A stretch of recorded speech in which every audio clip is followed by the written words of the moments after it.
반갑습니다, 여러분. 지나가는 나그네인데 귀한 강단 허락해 주셔서 말씀 나눌 수 있는 기회 주신 주님과 우리 윤 목사님 그리고 사랑교회에게 감사드립니다. 목사님이 제 소개를 좀 덜 하셨죠. 딴 게 아니라 저희는 같은 지역에서 미국에 있을 때 같이 섬겼는데 윤 목사님은 주변에서 볼 때 목사님들 가운데 이렇게 눈에 띄는 아주 신실하신 분이셨어요. 갑자기 한국으로 끌려가서 여러분과 함께 행복하게 신앙생활을 하고 있는 것 저희가 보면서 되게 부러웠습니다. 그리고 얼마나 아름답게 사역하시는지 그림으로 보다가 이렇게 뵙게 돼서 참 기쁘고 감사합니다. 우리 목사님과 함께 우리 사랑교회가 더 든든하고 주님의 마음에 합한 공동체로 세워질 줄로 믿습니다. 축복합니다. 바로 말씀 나누겠습니다. 1세기의 교회는 로마 제국의 박해로 인해서 참 어려웠습니다. 황제 숭배 사상으로 제국을 유지했던 이들에게 있어서 시저가 아니라 예수가 주시다라고 말하는 이 그리스도인들은 정말 골칫덩어리들이었죠. 곧 무시무시한 박해가 시작되었습니다. 단순한 오해나 비난 정도가 아니라 정말로 재산, 지위, 생명을 내어놓는 박해였습니다. 많은 순교자들이 남았고요. 성도들은 그 핍박을 견디든지 숨든지 아니면 떠나든지 해야 했습니다. 거기에 더해서 내적인 어려움도 있었습니다. 아직 1세기라고 했으니까 기독교의 교리들이 다 정립되지 않아서 각종 헬라 종교, 이단 사상, 세속주의, 쾌락주의 이런 것들의 시대 사조가 쉬지 아니하고 이제 막 자라나고 있는 교회를 공격해 왔어요. 바로 그때 성도들은 또 바로 그때 교회들은 어떤 씨름을 했었고 주님은 그 교회들에게 무슨 말씀을 하셨을까요? 지금 고령의 사도 요한은 반모섬에서 그의 마지막 사명을 감당하고 있습니다. 어느 날 주께서 환상 가운데 나타나셔서 내가 보고 들은 것을 아시아에 있는 7교회에게 그리고 2021년 사랑교회 성도들에게 전해주렴 말씀하셨고 그 중에 하나가 첫 번째 교회인 에베소 교회에게 향해서 주신 메시지였습니다. 여러분, 에베소는 지금의 터키의 서쪽에 자리 잡은 항구 도시로 그 당시 아시아에서 가장 활발했던 항구 도시였습니다. 상업, 교통의 중심지였죠. 비즈니스 발달했고요. 인구도 많이 밀집되었으며 물질주의, 쾌락주의가 만연해 있었습니다. 들어보셨습니까? 도시 중앙에는 저 유명한 다이아나 신전이 자리하고 있었고 자연히 황제 숭배를 비롯한 여러 가지 이단 사상이 우상 숭배가 성행하고 있었습니다. 우리가 사도행전을 읽다 보면 사도 바울이 그의 세 번째 전도 여행 중에 거기다가 두란노 서원을 세워서 한 2-3년 동안 말씀을 집중적으로 가르쳤고요. 점점 예수 믿는 사람들이 많아지니까 그곳에 신상 비즈니스맨들이 폭동을 일으키기도 했습니다. 이 교회에 걸출한 지도자들이 많이 나왔어요. 우리가 아는 디모데, 아볼로, 브리스길라와 아굴라 그리고 나중에는 사도 요한이 이 교회의 목회자로 섬겼습니다. 자, 그 교회에게 주님이 하시는 말씀이 시작됩니다. 에베소 교회 사자에게 편지하라. 오른손에 있는 7뼈를 붙잡고 7 금촛대 사이를 거니시는 이가 이르시되. 여러분, 7별은 주님이 세워주신 지도자들을 말하고 7 촛대는 교회들을 말합니다. 주님은 당신을 소개하실 때에 그 교회들을 붙들고 그 사이를 거니시는 이라고 소개하세요. 우리 주님이 막연히 저기 계신 분이 아니라 뭔가를 그 안에서 행하고 계신 분이라는 뜻이죠. 우리 사랑교회의 지난 보배로운 역사 가운데서도 또 특별히 버거웠던 지난 팬데믹의 기간 가운데서도 주님은 여전히 저와 여러분들 사이 우리 사랑교회 식구들의 인생과 공동체 사이를 거닐며 무엇인가를 행하고 계신 주님인 줄로 믿습니다. 그분이 에베소 교회를 향해서 3개를 칭찬하세요. 2절을 보십시오. 내가 내 행위와 수고와 내 인내를 알고 또 악한 자들을 용납하지 아니한 것과 자칭 사도라 하되 아닌 자들을 시험하여 그의 거짓된 것을 내가 드러낸 것과 또 내가 참고 내 이름을 위하여 견디고 게으르지 아니한 것을 아노라 하십니다. 여러분, 먼저는요, 그분이 그 성도들의 행위와 수고와 인내를 아노라라고 하셨어요. 여러분, 얼마나 어려운 시기였을까요? 한 교회를 세웠고요, 핍박과 박해 가운데서도 그들 수고하고 인내했고 악한 자들과 거짓 사도들을 분별하면서 여기까지 달려왔습니다. 우리 사랑교회 식구들도 마찬가지일 거예요. 여러분, 믿음의 여정 중에 여기까지, 또 이번 팬데믹 상황 중에 여기까지 여러분 함께 교회를 세우며 우리들의 신앙을 지키면서 여러분 참 많은 수고와 인내와 섬김으로 행해 오셨을 줄로 압니다. 교회를 이렇게 들어오는데 안 봐도 비디오죠. 교회 구석구석에 여러분들의 손길들, 수고로움들, 손과 발을 들여 섬기신 분들, 그리고 또 목사는 눈치가 빤하잖아요. 착 보니까 여러분들 가운데 여러분의 젊음을 바쳐서 교회 공동체를 세워오신 분들 참 많이 애써 오셨어요. 그러면서도 패키지로 따라오잖아요. 마음고생도 하시고 때론 눈물도 흘리시고 땀방울도 흘리시고 중간중간에 답답해서 부르짖기도 하셨고 이 모든 것들을 통과하셨을 거예요. 그런데 주님이 그 교회에게 딱 문을 열으시면서 제일 먼저 하신 말씀이 그것들을 내가 아노라 라고 말씀하세요. 그날 주님은 에베소 교회의 행위와 수고와 인내를 알고 계셨어요. 칭찬하셨어요. 우리들에게 큰 위로가 됩니다. 문제는 이야기가 이렇게 끝나지를 않는다는 거예요. 4절입니다. 그러나 너를 책망할 것이 하나 있나니 너의 처음 사랑을 버렸느니라. 그랬던 저들에게 그러나 한 가지 책망할 게 있다는 겁니다. 우리 긴장하죠. 뭡니까? 너의 처음 사랑을 버렸느니라. 애석하게도 그 에베소 교회 성도들에게 주님을 향한 그 첫 번째 사랑이 식어져 버린 일이 생겼다는 거예요. 웬일인지 모르겠어요. 아니 주님은 그들이 그 사랑을 버렸다 이렇게 말씀하십니다. 내가 책망할 게 하나 있는데 너 나를 향한 처음 사랑을 버렸어. 어디 갔니? 너 변했어. 주님의 이 짤막한 말 한마디로 책망이죠. 그 많은 칭찬과 인정이 한순간에 다 무색해 되었습니다. 여러분 질문하셔야 돼요. 도대체 그들에게 무슨 일이 일어난 것입니까? 여러분 저와 함께 1세기 에베소 교회로 가보죠. 지금 이 말씀을 듣고 있는 에베소 교회 성도들에게는요, 이 편지 이전에 오래전에 이미 도착해 있는 또 하나의 편지가 있었습니다. 그것은 사도 바울이 보낸 에베소서예요. 이 교회에게 보낸 편지니까 에베소서인 거죠. 여러분 사도 바울은 그 에베소서를 열면서 삼위일체 하나님께서 우리들에게 주신 하늘의 신령한 복 한 가지를 설명합니다.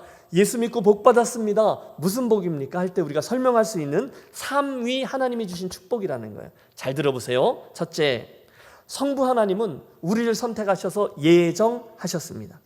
성자 예수님은 우리를 위해 죽으심으로 우리의 죄값을 치르고 구속해 주셨습니다. 그리고 성령 하나님은 우리 안에 오셔서 우리에게 인쳐주시고 우리들 구원의 보증이 되어 주셨습니다. 즉 예수 믿고 받은 복이란 성부 하나님의 선택, 성자 예수님의 구속, 그리고 성령 하나님의 보증이 우리가 예수 믿고 받은 하늘의 신령한 복이라는 거예요. 이해가 되시죠? 그리고 나서 이어 그는 에베소 교회 성도들을 위해서 자기가 늘 기도하고 있는 세 가지 기도 제목을 나눠요. 지금 에베소서 얘기를 하는 거예요. 주님, 저쪽에 있는 우리 에베소 교회 성도들이 첫째, 그 속사람이 강건케 해주십시오. 둘째, 그들이 그리스도의 사랑을 더 풍성히 알게 해주십시오. 그리고 세 번째, 그들이 그리스도의 장성한 분량에 이르기까지 자라게 해 주십시오. 늘 그렇게 기도를 했다는 거예요. 왜요? 자기가 오래전에 개척하고 전도하고 세우고 세례주고 양육했던 그런 성도들이었기니까요. 그런 교회이니까요. 지금은 비록 선교지로 멀리 나가 있지만 그 성도들을 위해서 늘 그렇게 기도를 했다는 거예요. 그런데 오늘 우리들 이 예수님 말씀의 주제가 이 처음 사랑이잖아요. 주님을 향한 사랑 말입니다. 그래서 바울이 그 교회 성도들을 했던 그 기도 중에 두 번째 기도 제목, 주님, 에베소 교회 성도들이 주님의 사랑을 더 깊이 알게 해주십시오를 조금만 더 묵상해 보겠습니다. 주님, 에베소 교회 성도들, 주님, 우리 사랑교회 성도들이 그리스도의 사랑을 더 많이 알게 해주십시오라고 기도할 때 그 기도 내용은 구체적으로 이런 것이었어요. 에베소서 3장 18절 한번 보시죠. 능히 모든 성도와 함께 지식에 넘치는 그리스도의 사랑을 알고 그 너비와 길이와 높이와 깊이가 어떠함을 깨달아. 여러분, 그 바울은 에베소의 성도들이 그리스도의 사랑을 대충 아는 게 아니라 그분 사랑에 대해서 그 너비와 길이와 높이와 깊이를 깨닫게 되기를 기도한다는 거예요. 한번 해보실까요? 너비, 길이, 높이, 그리고 깊이. 먼저 여러분 저와 함께 정말 생각해 보시는 거예요. 주님 사랑의 너비를 더 알게 해주십시오라고 기도합니다. 여러분 주님 사랑의 너비, 즉 그분의 넓이를 한번 헤아려 보십시오. 그분의 사랑이 못 미치는 곳이 있을까요? 여러분 이거 제가 지금 질문한 거거든요. 그러니까 대답을 좀 해주세요. 여러분 그분의 사랑이 못 미치는 곳이 있을까요? 예, 없습니다. 그분은 나만 사랑해 주시면 좋겠는데 저 사람도 사랑해 주십니다. 아니 주님 그 인간은 말고요. 우리 그렇게 말하고 싶지만 주님은 아니 나는 쟤도 사랑해 라고 하세요. 그분은 지구 저쪽 끝에 있는 사람, 내가 볼 때는 구원해 주지 않으셔도 별로 문제가 될 것 같지 않은 사람도 다 사랑하세요. 왜 우리가 천국 가면 3번 놀란댔죠? 이 천국에 내가 와서 놀라고, 꼭 올 거라고 생각했던 분이 안 와서 놀라고, 절대로 못 올 거라고 생각했던 그 인간이 와서 놀란다는 거죠. 그분의 사랑에 포함되지 않을 만큼 악한 사람은 없다는 거예요. 넓이죠. 두 번째, 그분의 사랑은 길이도 있어요. 그분의 사랑은요, 저와 여러분을 저 끝에서부터 저 끝에 죽기까지, 아니 십자가까지, 아니 그 십자가를 넘어서면서까지도 그분은 우리를 사랑해 주셨어요.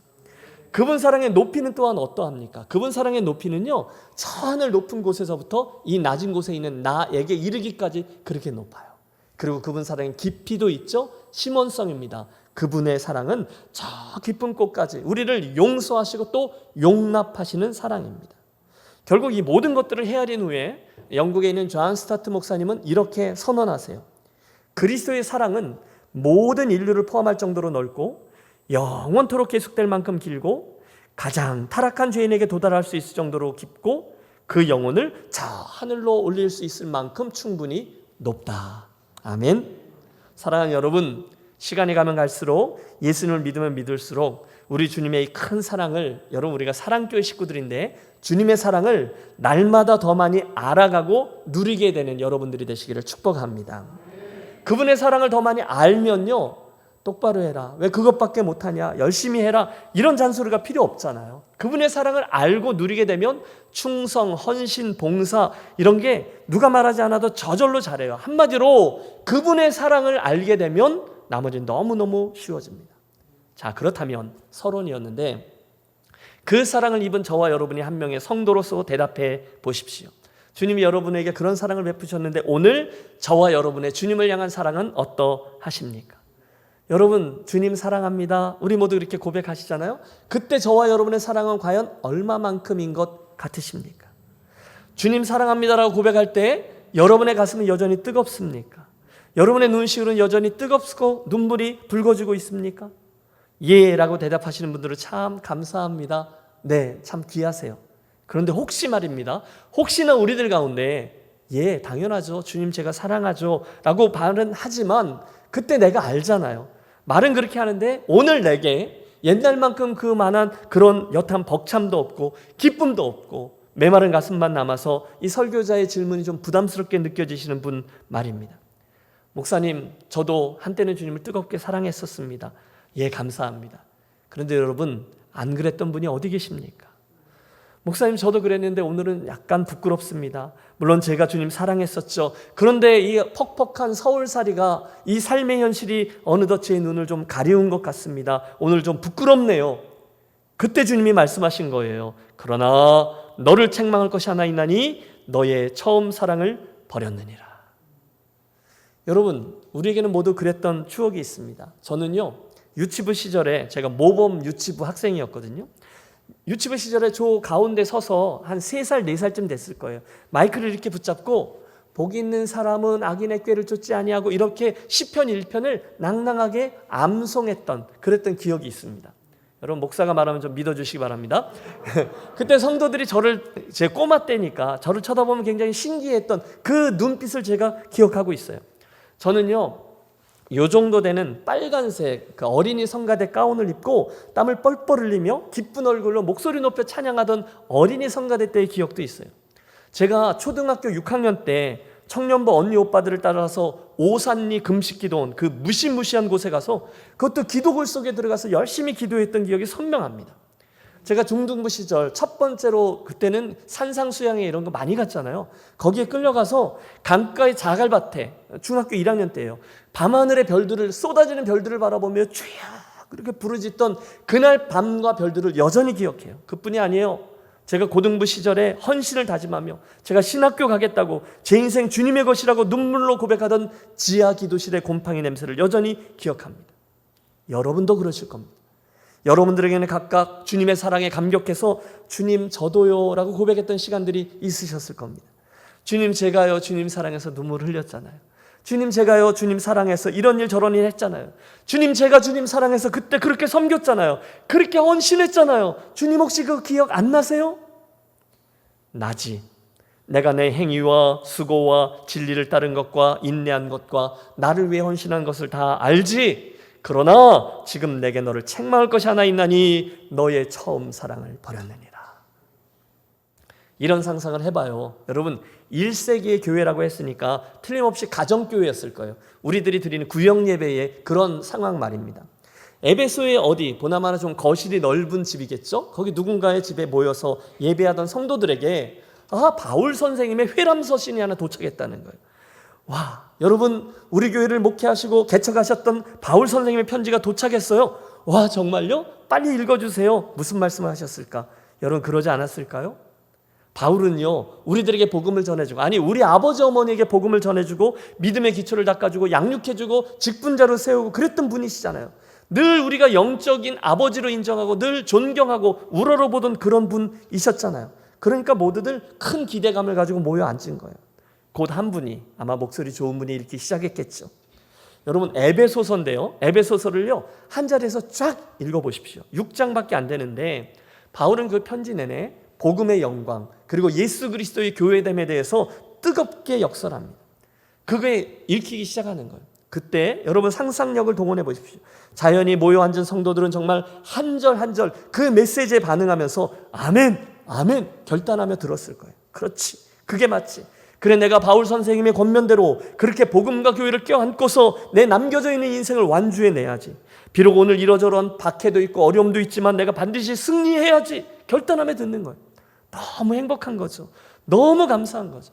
어느덧 에베소서가 4장, 5장, 6장 결론을 향하고 제일 마지막에 이런 축복의 기원으로 맞춰집니다.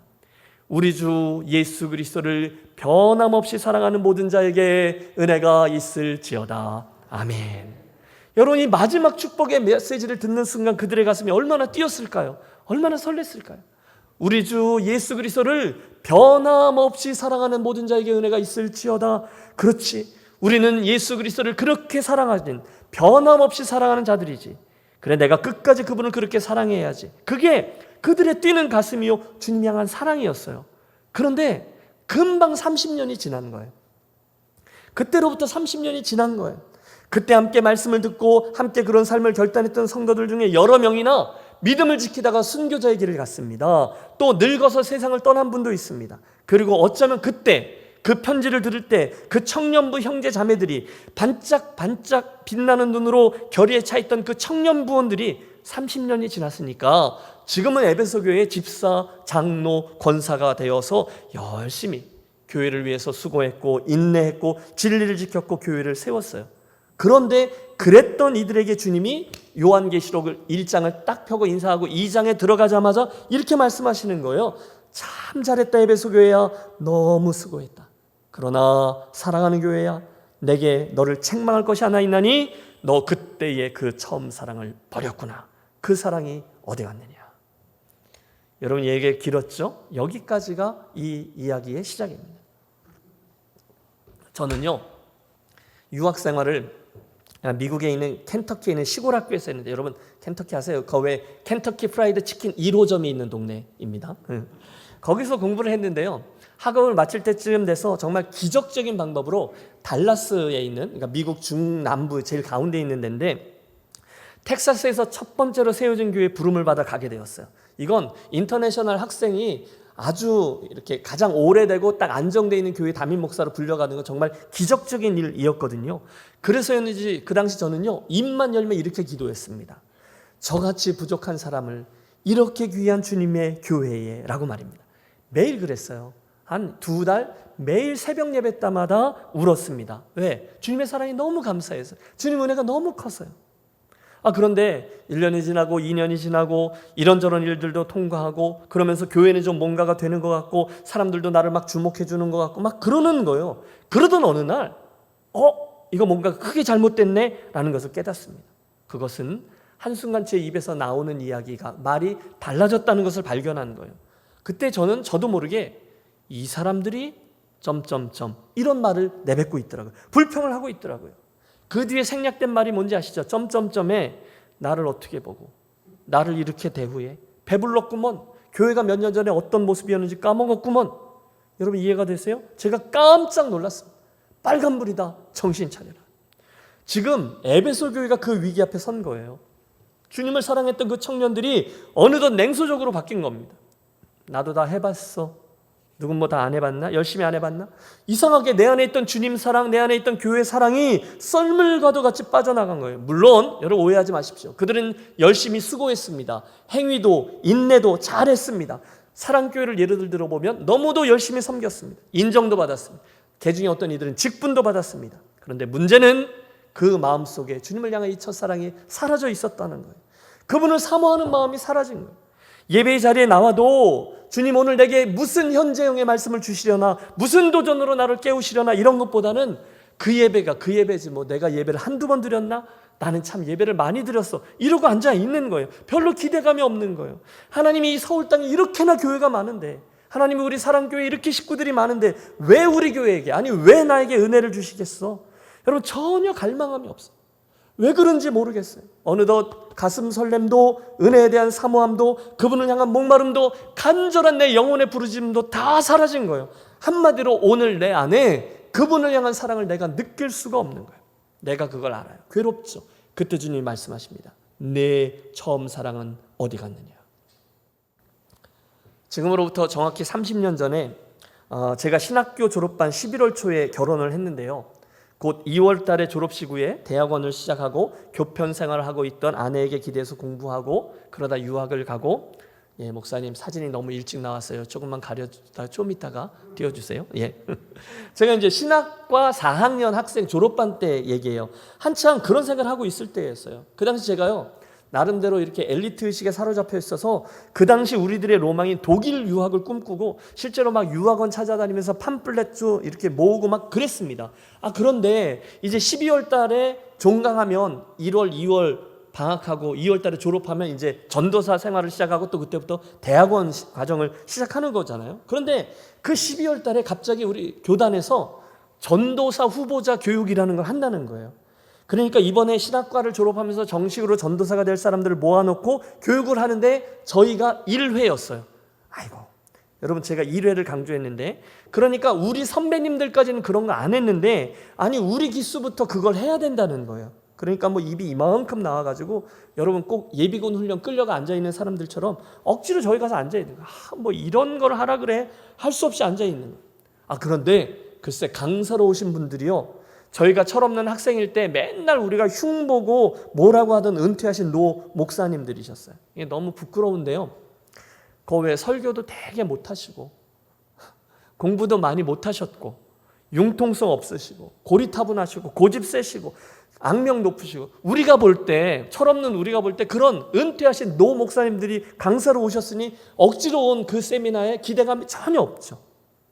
그런데요, 그분들이 오셔서 다른 강의를 안 하시고 당신들 목회 이야기를 해주셨어요. 그러면서 당신들이 얼마나 주님을 사랑하셨는지, 얼마나 성도들을 사랑했는지, 어떻게 인내했는지, 어떻게 교회를 세웠는지 목회 이야기들을 해주시는데, 주님이 갑자기 저쯤에 앉아있는 저에게 그분들의 이야기를 거울로 사용하기 시작하신 거예요. 그분들이 어떻게 주님을 사랑하고 어떻게 성도들을 사랑했는지 그걸 가만히 듣고 앉아있는데, 그 중간 어디서부터인가 주님이 저에게 물으시는 거예요. 이렇게요. 너는 좀 어떠니? 그러시는데, 그 음성이 저에게는 내 순수함은 어디 갔니? 너의 나를 향했던 그 첫사랑은 어디 갔니? 라고 들려오면서 제가 견딜 수가 없는 거예요. 여러분 제가 이제 서울신학대학 출신인데 신학과 1학년 학생일 때 증인들이라는 찬양 동아리를 하나 만들었는데, 우리는 별로 그런 의도가 없었는데 벌써 그게 이어져서 35기까지 있더라고요. 뭐냐면 이 찬양팀이에요. 그래서 전자악기 쓰면서, 그때는 제가 한남 합동 측의 한남노회 교회에서 자랐는데요, 교회에서 기타 치다가 제가 쫓겨난 사람입니다. 그때는 정말로 교회에서 기타 치면 큰일 났거든요. 그랬는데도 그런 시절에 그거 좋다고 드럼 배우고 우리들 쌈짓돌 모아가지고 연습실 가가지고 베이스 기타, 엘렉트릭 기타 뭐 이런 거 배우면서 열심히 그 찬양 사역하면서 쫓아다녔는데, 그러다가 제가 잊지도 않아요. 88년도에 신학과 연합 MT를 갔어요. 그런데 거기 갔을 때 저희 팀이 찬양 인도를 하게 된 거예요. 그러니까 여러분 제가요, 저 앞에 가운데에다가 마이크 놓고 앞에다 건반 놓고 제가 신디사이저 치면서 찬양 인도를 했거든요. 사람을 외모로 판단하시면 안 돼요. 제가 앞에서 그걸 쫙 하고 있어요. 그런데 제가 찬양 인도를 쭉 하는데, 여러분 찬양 인도를 하다 보면 중간중간에 멘트를 해야 되잖아요. 그때 생각해 보세요. 당시 신학과 2학년 학생, 그러니까 만으로 19살짜리가 3학년도 있고 4학년도 있고 심지어 복학생 선배님들이 있는데 제가 이렇게 멘트를 했던 기억이 있어요. 여러분, 우리 자신을 돌아보겠습니다. 신학교 1학년 때는 존귀 영광 모든 권세 주님 홀로 받으소서 멸시천대 십자가는 제가 지고 가오리니 아골골짝 빈들에도 복음 들고 찾아가서 그렇게 나아갔는데 4학년 졸업할 때가 되면 어느 교회가 사례비를 더 많이 주냐 이런 걸 갖고 따진답니다. 여러분, 우리 그러지 않기로 하시죠. 우리 끝까지 순수함을 지켜내기로 하시죠. 우리 함께 통성으로 기도합시다. 주여! 여러분, 제가 그랬어요. 그런데 제가 막상 졸업반이 돼 있을 때 말입니다. 제가 정확히 그런 모습으로 변해 있는 걸 발견한 거예요. 노 목사님들의 주님 사랑, 그분들의 교회 사랑, 영혼 사랑 이야기를 듣는데 속물처럼 변해 있는 신학과 4학년 졸업반의 제 모습이 비춰지면서 견딜 수가 없는 거예요. 그 당시 정말 전형적인 성공과 출세를 쫓는 신학생이 돼 있는 거예요. 유학이 로망이에요. 거기 가서 학위 따고 돌아와서 누구나 인정해주는 큰 교회에서 목회하고 신학교 가서 강의하고, 여러분 멋있잖아요. 이게 너무너무 당연한 인생의 계획이 되어 있는 거예요. 그 사이즈, 그 화려함, 그 박수갈채를 저도 모르게 막 헐떡대며 갈망하고 있는 저를 발견한 거죠. 그리고는 박살이 난 거예요. 내가 그 다시스의 화려함을 쫓고 있던 요나였구나. 내가 그 전형적인 사두개인의 길을 걷고 있는 신학생이었구나. 얼마나 부끄러웠는지 몰라요. 사랑하는 종아, 너의 처음 사랑을 버렸구나. 제가 눈물 콧물 흘리면서 거기 떼굴떼굴 구르다가 집에 돌아와서 며칠 전에 결혼한 아내에게 말했습니다. 우리 짐 싸자. 그 당시 아내는 월급 따박따박 나오는 초등학교 교사였는데 결혼하자마자 이 사람도 날벼락을 맞은 거죠. 또 그때는 당연히 그래야 되는 건 줄 알고 이걸 전문 용어로 사기 결혼이라고 부릅니다. 그래서 그 당시 저는요, 그 당시 제가 세운 인생의 슬로건, 너무 촌스럽지만 순수를 찾아서, 이런 슬로건, 만 23세의 나이에 가장 순수할 수 있는 방법은 뭐냐? 시골교회를 찾자. 가장 시골교회를 찾자. 그래서 간 게 조금 전에 보신 그 사진이에요. 하늘 아래 첫 동네 횡계 대관령 교회 전도사로 나간 이유였어요. 여러분 가보셨어요? 횡계? 황태덕장 있고요, 감자농사 짓고 고냉지 채소 5만 원짜리 월세방, 이사 갔는데 문자 그대로 수도가 얼어 터져가지고 물이 콸콸콸 쏟아지고 있는 부엌, 마당 저 건너편에 있는 변소, 임신한 아내는 여러 번 연탄가스 맡아가지고 고비를 넘기고, 그러면서 저의 강원도 목회가 시작되었어요. 그 다음은요, 탄광촌 태백이었어요. 가도 끝이 나오지 않던 산동네, 사방에 시커먼 탄으로 가득 쌓여져 있어서 탄진들 때문에 밖에다가 우리 애 빨래를 기저귀를 널을 수 없었던 건 쉽지 않아요. 늘 고민과 버거움이 자리했어요. 그러나 지나고 나서 저는 알아요. 하나님이 저희들의 인생을 지금까지 이끌어주면서 가장 선한 것들로 체험에 인도해 주셨거든요. 여러분, 저는 자신 있게 말할 수 있어요. 목회자들 가운데 가장 많은 은혜와 사랑을 받은 자는 접니다. 그래서 새벽 예배 하잖아요. 새벽 예배를 끝나고 늘 기도하다 보면 늘 이렇게 지나간 세월들을 주마등처럼 이렇게 반추해 보게 되잖아요. 그러면 시간을 거꾸로 되돌려 보는 거예요. 지금은 내가 LA에서 목회하지만 그전에는 달라스 텍사스에서 목회했고, 그전에는 켄터키에서 내가 학교 다녔고, 그전에는 캐나다 캘거리에 있었고, 그전에는 태백에 있었고, 그전에는 대관령에 있었고, 쭉 이렇게 복귀를 하다 보면 늘 이런 결론에 이릅니다. 질문이죠. 주님 감사합니다. 그런데 주님, 어째서 제 인생과 목회 여정에 이렇게 많은 은혜와 축복을 주셨나요? 성경에 나오지 않아요. 그러나 주님이 제게 주시는 주관적인 답은 이겁니다. 그렇구나. 그때 만 23세로 첫 번째 목회의 발걸음을 뗄 때 주님이 나에게 주셨던 순수함에 대한 도전에 예하고 주님이 향한 사랑, 그 순수함을 찾아 떠났던 첫 번째 발걸음을 주님이 예뻐해 주셨구나. 제 해석입니다. 물론 그 다음 여정도 마냥 쉽지만은 않았어요. 그러나 분명한 것은 꼭 때가 되면 주님은 늘 한 가지 길들을 여시면서 인도해 주셨어요. 오늘까지도요. 여러분 오해하지 마십시오. 제가 그때 뭐 했습니다가 말씀의 주제가 아니에요. 그때 그분이 내게 해주셨던 도전에 내가 반응했다는 거예요. 그건 뭐냐면 첫사랑에 대한 도전이었어요.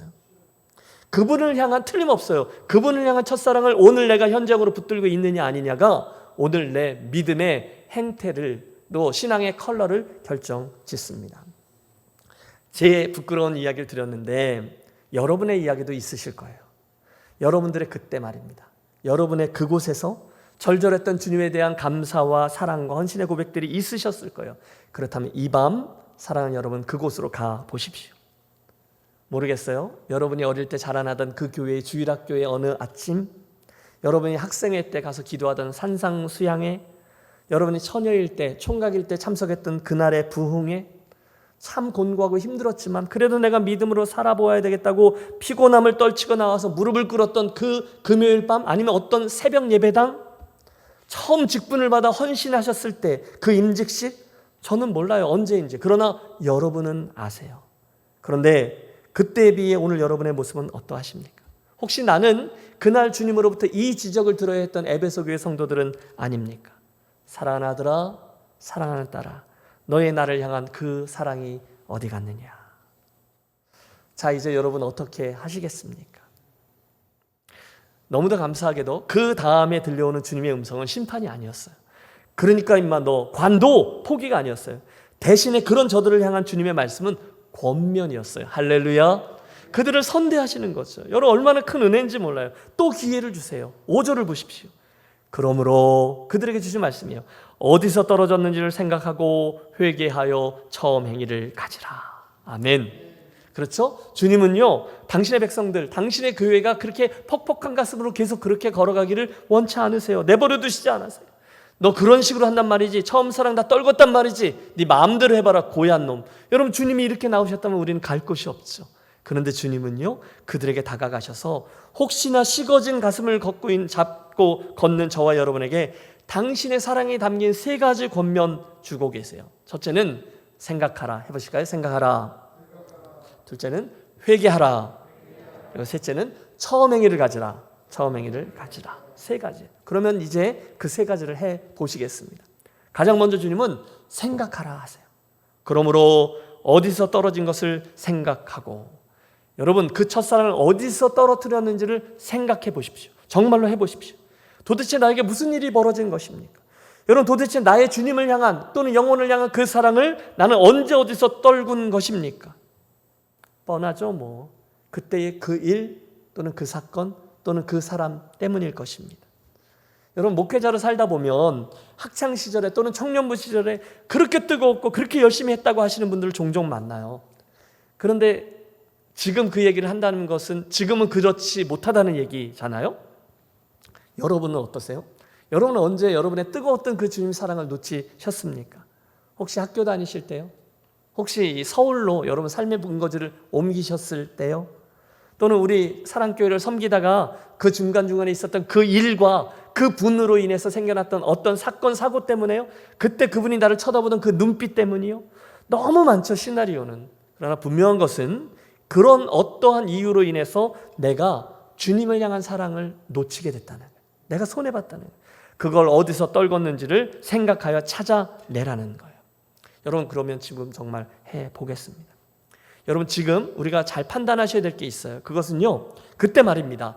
그 사건, 사고, 나의 주님을 향한 사랑을 놓치게 만들었던 그 사람, 그 사건, 일들이 있었을 거예요. 산과 골짜기. 그게 더 귀중합니까? 아니면 우리 주님을 향한 나의 사랑 자체가 더 귀중합니까? 여러분 이 질문이 너무 길어서 까먹으셨죠? 다시요.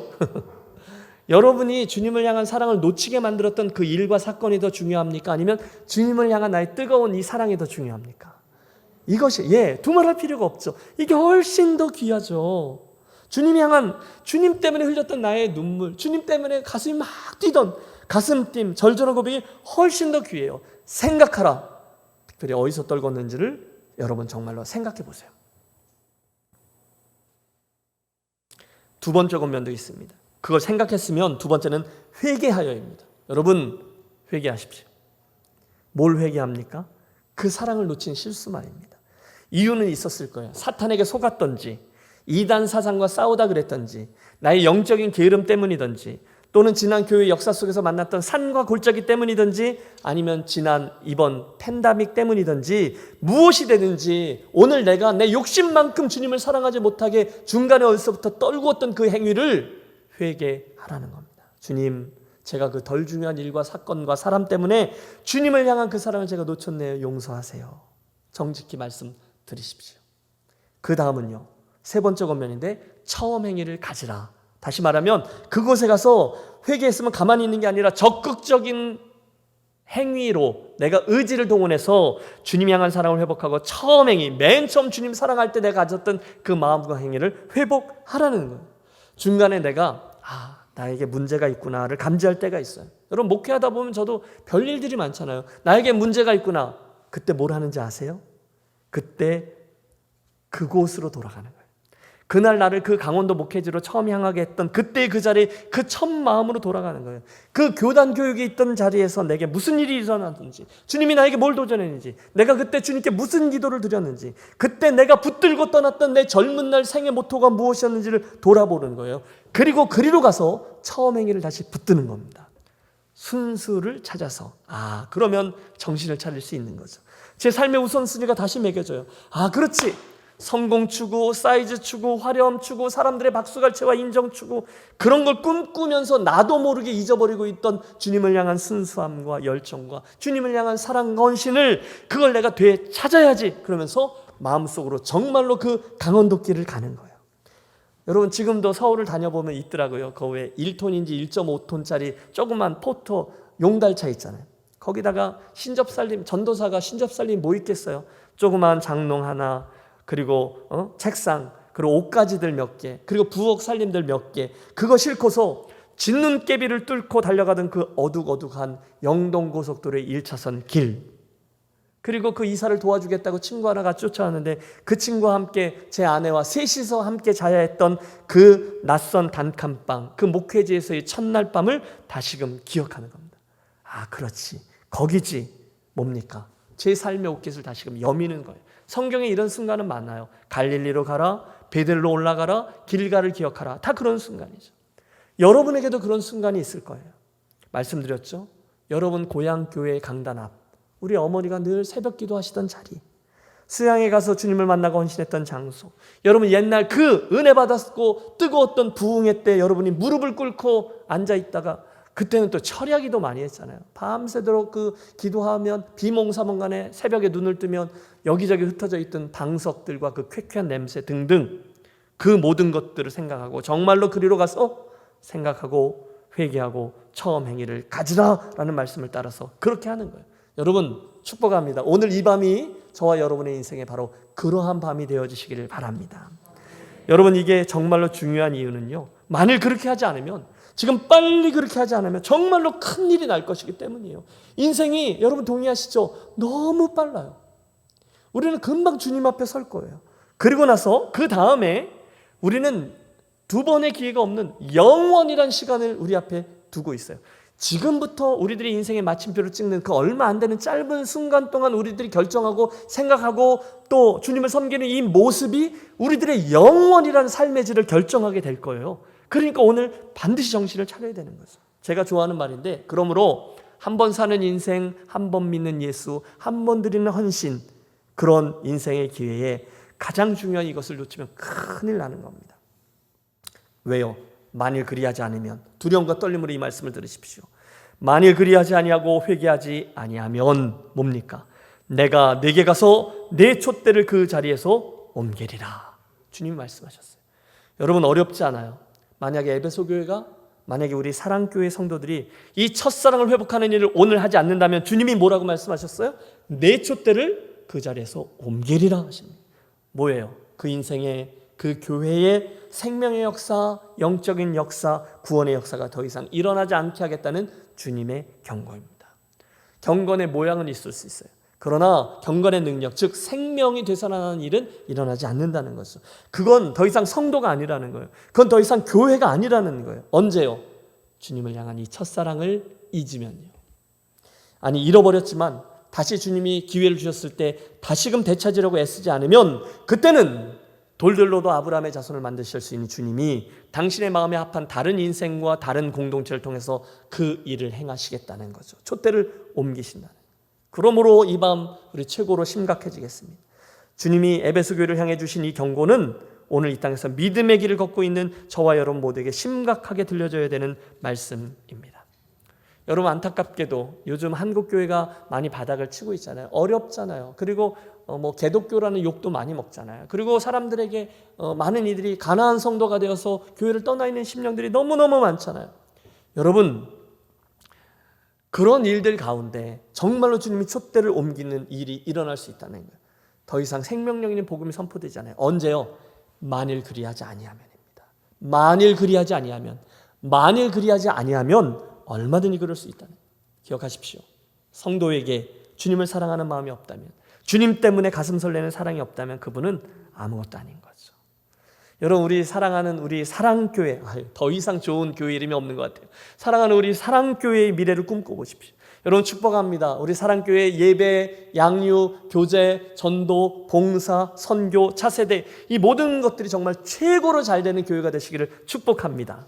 그래서 주변에 있는 모든 교회들로부터 부러움을 받는 교회가 되기를 축복합니다. 여러분, 우리 합동교단에서 정말 한국교회를 선도하는 교회로 더욱 우뚝 서는 교회가 되시기를 축복합니다.